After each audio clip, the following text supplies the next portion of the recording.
Magandang araw sa lahat. Sa nakaraang episode, sinabi ng babaeng ito na naiinip na siya at gusto niyang lumabas para maglaro.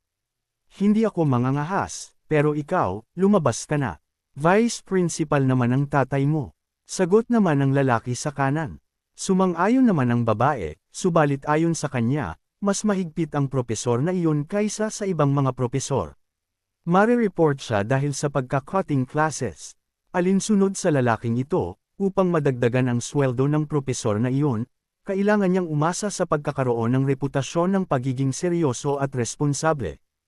Hayaan mong sabihin ko sa iyo, bakit ang dami niyang effort? Napakaganda niya, kaya bakit hindi niya gamitin ang kanyang katawan para kumita ng pera?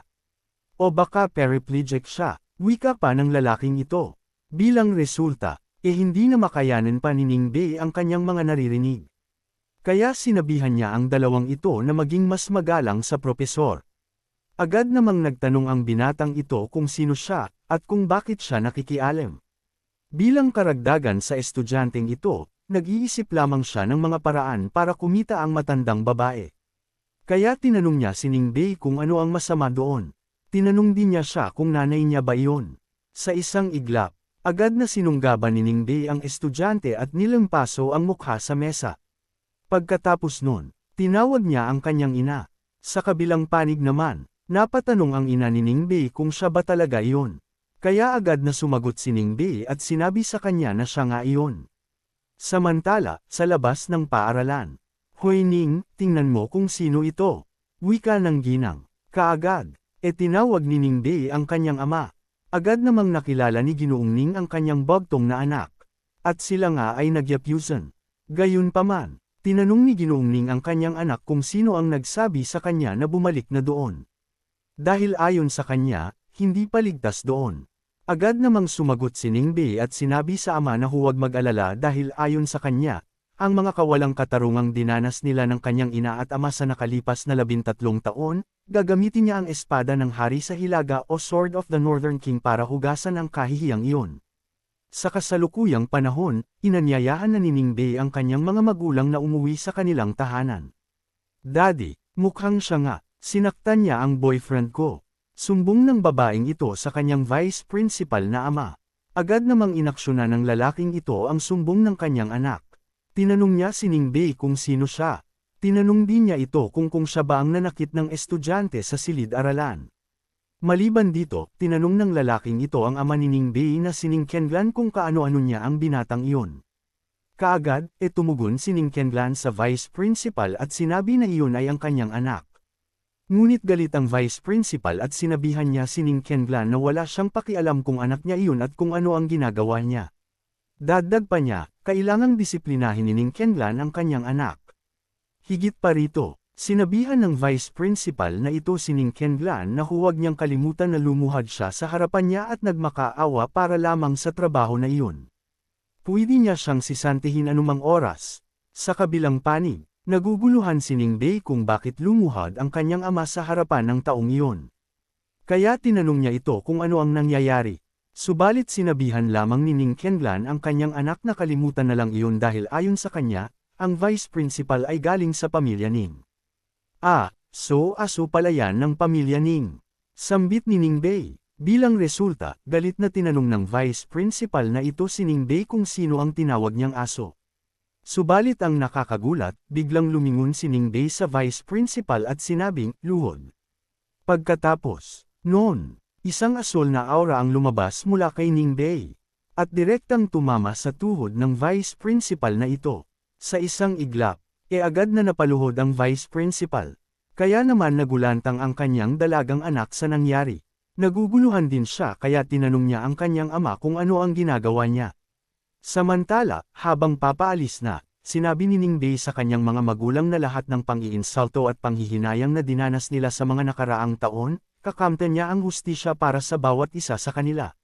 Sa puntong ito, hindi na nakatiis pa ang vice principal na ito at umihina sa kanyang salawal. Ayon pa sa kanya, sobrang sakit ng kanyang mga paa at tila sira na ang mga ito.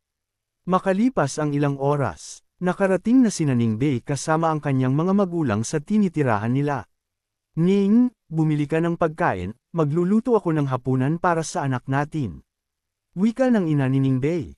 Sa sandaling ito, intutusan ni Ning Kenlan si Ningbei na buhatin ang wheelchair ng kanyang ina habang babuhitan naman niya ang ina ni Ningbei. Bigla-bigla, napatanong si Ningbei sa kanyang mga magulang kung doon ba sila nakatira sa lahat ng mga taon na iyon. Agad namang sumagot si Ning Kenlan at sinabi na maliban sa kahalumigmigan. Sa isang iglap, tinawag ni Ningbei si Jong Yuan.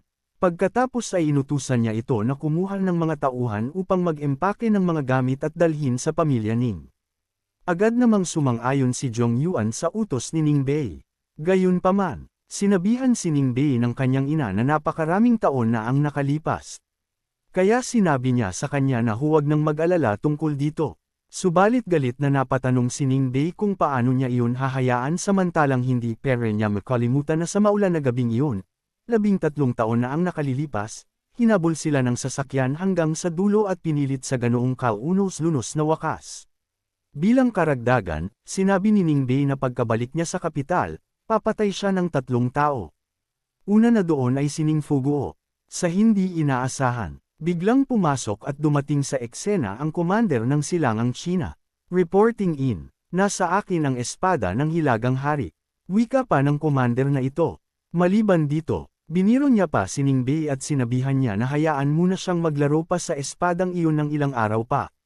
Agad namang ngumiti si Ningbei at sinabihan niya itong tigilan na ang pagbibiro at ibigay na ito sa kanya. Maligaya namang ibinigay ito ng commander ng silangang China. Pagkatapos nun, sinabihan sila ni Ningbei na hindi na nila kailangang sumunod pa ng mas malapit dahil gusto niyang manatili pa sa kanyang mga magulang ng ilang saglit. Sa kabilang panig, ayon sa commander ng silangang China, kapag binunot na ang espada ng Hilagang Hari, walang sinuman at anuman ang makakapigil nito. Kaya tinanong niya si Jong Yuan kung anong uri ng tao ang maaaring pumilit sa kanilang amo na si Boss Ning upang personal na gumamit ng espadang iyon. Subalit tila tahimik lamang si Jong Yuan. Kaya naman sinabihan siya ng commander na ito na kapag hindi siya nagsalita, ihuhukayan niya ang mga libingan ng kanyang pamilya. Kaagad, nagsalita na si Jong Yuan at ayon sa kanya, sila ay papunta na sa pamilya Ning. Dagdag pa niya, ang kalaban ay hindi masyadong malakas ngunit hindi sila maaaring kumilos ng may kabaitan patungkol doon. Sa kasalukuyang panahon, unti-unti nang dumadating ang mga bisita dala ang kanilang mga regalo para sa kaarawan ng patriarko ng pamilya Ning. Isang gintong Buddha mula sa presidente ng Yuan Sheng Financial Group. Si Mr. Liang ay nagregalo din ng 100 taong gulang na ginseng at 16 na jade bracelet. Dumating din ang chairman ng Eastwind Textiles, na nagregalo ng isang pares ng Ming Dynasty na flower vase sa patriarch, na nagnanais ng magandang kapalaran at mahabang buhay.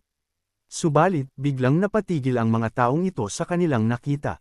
Anong nangyayari? Kaninong funerary procession yan? Gulat na tanong ng lalaking nakaasol. Alinsunod sa lalaking nasa kaliwa, upang magkaroon ng apdo na pumunta doon, ito ay talagang malas. Sa hindi inaasahan, biglang nagsalita ang commander ng silangang China at sinabing isang kampanang bakal at isang lumang kabaong mula sa isang matandang kaibigan. Kasunod nito, itinapon nila ang bakal na kampana sa harapan ng bahay ng pamilya Ning. Pagkatapos nun, inutusan ng commander na ito ang mga taong nasa likuran niya na umiyak. Agad namang sumunod ang mga taong ito sa utos ng commander. Samantala, ayon sa lalaking nasa kanan, nagpunta ang mga taong iyon doon para gumawa ng gulo. Dagdag kaalaman mga lords, sa China, ang pagbibigay ng kampana ay isang eksaktong hamonam para sa pagdalo sa namatay na miyembro ng pamilya o pag-aayos sa mga kaayusan sa libing. Kaya bastos talaga ang pagregalo ng kampana dahil kasing kahulugan ito ng pagnanais na mamatay ang kabilang partido. Sa kabilang banda, lumabas ang lalaking ito at tinanong sila kung may nasaktan ba ang pamilya Ning sa kanila. Agad namang sumagot ang commander na ito at sinabing, nasaktan. Hindi naman, first time ko nga dito sa Dragon City. Paano ako masasaktan? Bilang karagdagan sa commander ito, ang isang malaking kampanang bakal na tulad niyan ay talagang mahirap hanapin sa hilagang hangganan. Gayunpaman, ang syudad ng Dragon bilang kabiserang lungsod ng 80 dinastiya, talagang maraming mga labi.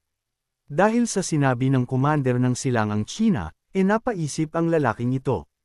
Samantala, dumating na rin si Ning Bei kasama ang kanyang ama na si Ning Conlan at ina na si Qin Huailan. At nang makita sila ng lalaki, napagtanto niya na ang kasama nilang binata ay ang kanilang anak na si Ning Bei. Ang panganay na anak ng pamilyang Ning sa ikatlong henerasyon, si Ning Bei ay nagnanais ng mahabang buhay ng pangalawang lolo. Wika ni Ning Bei, dagdag kaalaman mga lods, hindi maganda ang pagsasali ng pariralang ito. Ang parirala tungkol sa pagiging panganay na anak na lalaki ay nagpapahiwatig na ang aktwal na lolo ni Ning Bei ay ang unang anak na lalaki sa kanyang henerasyon, at ang kanyang ama ang unang anak na lalaki sa kanyang henerasyon. Bukod pa rito, si Ning Bei ang unang anak ng kanyang mga magulang. Ang matandang binati niya ay ang pangalawang anak sa henerasyon ng lolo ni Ning Bei. Sa kasalukuyang panahon, nang marinig ng mga taong ito ang pangalang Ning Bei, napatanong ang ilan sa kanila kung si Ning Bei ba ang anak na tumakas sa pamilya 13 taon na ang nakararaan. Sa kabilang banda naman, ayon sa babaeng nakasuot ng kulay rosas, nabalitaan niyang tinutugis sila ng pamilya Ning. Gayunpaman, sinita sila ng lalaking nakasuot ng kulay abong damit at sinabihan sila na huwag magtsismisan doon. Babalik na pala ang pamilya ni Kuya. Huailan itong wheelchair na ito ay parang medyo luma na. Paano kung bibili ako ng bago para sa aking hipag? Sambit ng lalaking ito. Agad namang tumugon si Ning Conlan at sinabihan ang kanyang kapatid na hindi na kailangan. Sa hindi inaasahan, biglang sumabat ang binatang ito na nakasuot ng kulay puti at sinabihan si Ning Conlan na ang lakas umano ng loob niyang bumalik doon. Sinabihan din niya ito na lumayas. Agad namang sinita ng lalaking nakaitim ang binatang ito. Pagkatapos nun, pinapasok na niya ang pamilya ni Ning Conlan. Gayunpaman, sa isip ng lalaking ito, hindi niya dapat ibulgar ang mga kalansay ng pamilya sa publiko. Maghihintay siya hanggang sa makapasok sila sa loob at doon ay wawasakin niya sila. Samantala, habang papasok na ang pamilya ni Ning Bei sa silid, biglang tinisod ng binata si Ning Conlan. Mabuti na lamang at mabilis si Ning Bei kaya napigilan niya ang pagbagsak ng kanyang ama. Anong ginagawa mo? Ito ay isang pagdiriwang ng kaarawan. Huli na para lumuhad ka dahil nakapasok ka na sa loob. Sambit ng salbahis na binatang ito. Kahit ganoon, sinabihan lang ni Ning Bei ang kanyang ama na pumasok na sa loob dahil ayon sa kanya, sila ang pangunahing tauhan ng palabas sa araw na iyon. Kaya hindi pwedeng wala siya doon. Ang nakakagulat, biglang umiksena ang commander ng silangang China at sinabihan niya sila na siya na ang bahala sa ganggang na iyon. Kasunod nito, agad niyang inatake ang binatang ito gamit ang kanyang dalawang espada. At direktang tumama ang mga ito sa dalawang paa ng binata. Kaya naman talagang nagulantang ang mga binatang ito. Ayon pa sa lalaking nasa kanan, iyon ang Northern Cold Sword. Ang kakaibang uri ng hilagang hangganan. Bilang resulta, sinabihan ng lalaking ito si Ning Bei ay iyon ay medyo sobra-sobra. Agad namang sumagot si Ning Bei at sinabing, sobra-sobra. Pasensya na, gagawa pa ako ng higit pa. Kaya naman napatanong na lamang ang mamang ito kung ano ang gustong gawin ni Ning Bei. Sumagot naman si Ning Bei at tinanong ang lalaki kung paano kung papatayin niya ang kanyang pamilya Ning. Sa kasalukuyang panahon, masayang binati ng patriarkong ito ang lahat ng kanyang mga bisitang dumating para sa kanyang birthday party. Subalit bigla-bigla, binuksan ng mga commander na ito ang pinto. At agad na pumasok si Ning Bei kasama ang kanyang mga magulang. Hangad ko ang magandang kapalaran at mahabang buhay ni Lolo. Sambit ni Ning Bei. Kaya naman talagang nasurpresa ang lahat sa kanilang pagdating. Napakabuting binata, may mapagpalang buhay at napakatapang. Tinatanggap ko ang iyong pagbati. Sagot naman ng matandang ito kay Ning Bei. Sa hindi inaasahan, biglang umiksena ang binatang ito at sinabihan niya si Ning Bei na hindi niya alam ang tuntunin ng magandang asal. Dagdag pa sa niya, kapag bumabati ng maligayang kaarawan ang nakababatang henerasyon, dapat silang lumuhad. Dahil dito, nagalit ang commander ng silangang China at direkta niyang tinanong ang binata kung sino ba siya sa tingin niya. Dagdag kaalaman mga lods, ito ang pinakamaikling paraan na naiisip kong isalin ito. Ang pangungusap ay higit na isinasalin bilang, hindi ka kasing galing ng aking boss, huwag kang makisali, ngunit kadalasan ay ginagamit bilang isang, sino ka sa palagay mo na may karapatan kang makisali. Samantala, tinanong ng binatang ito ang commander ng silangang China kung siya ba ang tinatanong niya. Pagkatapos nun, pinakilala niya ang sarili bilang si Liang Xiaolong. Ayon pa sa kanya, sa Dragon City, palaging iginagalang siya ng mga tao kapag nalaman nila ang kanyang pangalan. Gayunpaman, humingi ng paumanhin ang commander na ito dahil ayon sa kanya, hindi niya narinig ang tungkol sa kanya. Bigla-bigla, sumabat naman ang matabang panot na nasa kaliwa at sinabihan si Liang Xiaolong na hindi niya alam kung saan gumapang ang insektong iyon na hindi niya alam ang pangalang Liang Xiaolong. Sa puntong ito, tinawag at pinapasok ng commander na ito si Xiao Yunshan. Bilang resulta, nagulantang ang matandang ito nang makita niya si Xiao Yunshan. Samantala, isinumbong ng commander ng silangang China na ito kay Xiao Yunshan na ininsulto siya ng matabang kalbong iyon. Pagkatapos ay tinanong niya siya kung ano ang gagawin nila doon. Nang walang kung ano-ano'y, inutusan ni Xiao Yunshan ang kanyang mga sundalo na gilangin ang matabang panot na ito at ipakin sa mga aso. Subalit, sinabihan ni Zhong Yuan ang commander ng silangang China na tigilan ang panggugulo. Pagkatapos ay, inutusan niya si Xiao Yunshan na turuan ng leksyon ang taong iyon sa pamamagitan ng pagsasara ng lahat ng kanyang mga negosyo kasama na ang mga subsidiary. Sa isang iglap, agad namang sumunod si Xiao Yunshan sa utos ni Zhong Yuan. Sa kabilang banda, biglang sinampal ng commander na ito si Liang Xiaolong habang sinasabihang, at ikaw. Ikaw ang pangunahing salarin, huwag mong isipin na makakatakas ka. Samantala, tinanong ni Qin Weilan ang kanyang anak na si Ningbei kung ano ang kanyang ipinangako sa kanya. Kaagad, pinahinto ni Ningbei ang pananakit ng commander na ito. Sa kabilang panig naman, sa isip ng patriarkong ito, hindi niya alam kung saan sila nanggaling, ngunit malamang na binili nila ang pinuno ng koponan na si Xiao upang suportahan ang mga iyon. Kaya naman, tinanong ng matandang ito si Xiao Yunshan kung bakit ngayon sa lahat ng araw ay naparito siya para manghimasok sa kanilang mga panloob na gawain samantalang hindi naman sila karaniwang nakikisali sa mga ganoong bagay. Agad namang sumabat si Ningbei at sinabi na hayaan na ang pamilya Ning mismo ang bahala doon. Kasunod nito, sinabi niya na ang lahat ng hindi kamag-anak ay umaalis na sa oras na iyon. Sa sandaling ito, tanging ang pamilya Ning at ang dalawang mga commander na lamang ang natitira. Ningbei, ang pag-hire ng team leader ng Dragon City na si Xiao Yunshan ay malamang napakalaking gastos, di ba? Sa kasamaang palad ay umalis din siya, sino na ang magpoprotekta sa iyo ngayon? Wika pa ng matandang ito. Agad namang nagsalita ang commander na ito at sinabi na tila iniisip ng matanda na wala sila kung wala si Xiao Yunshan. Ngunit sinabi lang ng matandang ito na iyon ay ang sukdulang katangahan. Kasunod nito, tinawag niya si Kanggo at inutusan niya itong linisin ang lugar sa pamamagitan ng pagtapon sa tatlong iyon. At masaya namang sinunod ni Kanggo ang utos ng kanyang lolo.